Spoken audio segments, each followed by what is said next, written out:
मोहतरम सामीन अस्सलाम वालेकुम। कोलेस्ट्रॉल के लिए लहसुन और प्याज में दिल के लिए मुज़र कोलेस्ट्रॉल LDL और ट्राइग्लिसराइड कम करके मुफीद कोलेस्ट्रॉल बढ़ाने की सलाहियत होती है। इस तरह लहसुन और प्याज के खाने से ब्लड प्रेशर नहीं बढ़ता, इनसे जिस्म के अमराज से लड़ने की सलाहियत भी बढ़ती है और ये बेहतरीन एंटीबायोटिक्स साबित होते हैं। रोजाना की ग़िज़ा में कच्ची प्याज और लहसुन शामिल करने से सरतान भी रोका जा सकता है। विटामिन सी अमरूद और आंवला में विटामिन सी संगतरे, किन्नू, लीमू वगैरह के मुकाबले में बहुत ज्यादा होता है। अमरूद में शामिल विटामिन सी के अलावा इसका रेशा मैदे और आंतों के लिए बहुत मुफीद साबित होता है, इसलिए इसका शुमार भी दिल के अमराज के लिए मुफीद फलों में किया जाता है। बादाम मेवों का बादशाह है, इसमें कैल्शियम, लाजमी फैटी एसिड्स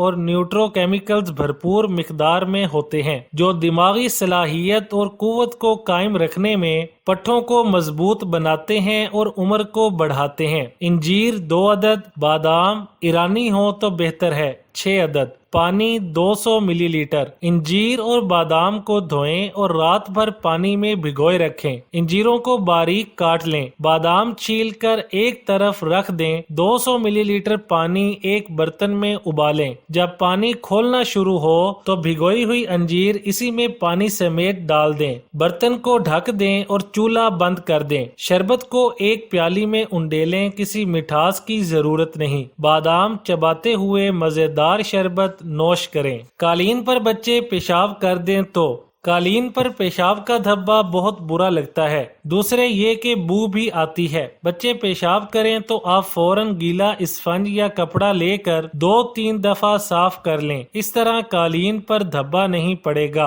बाद में कमरे में थोड़ा सा परफ्यूम छिड़क दें। वीडियो अच्छी लगे तो लाइक, शेयर और चैनल को सब्सक्राइब करने के साथ कमेंट बॉक्स में अपनी राय का इजहार करना ना भूलें।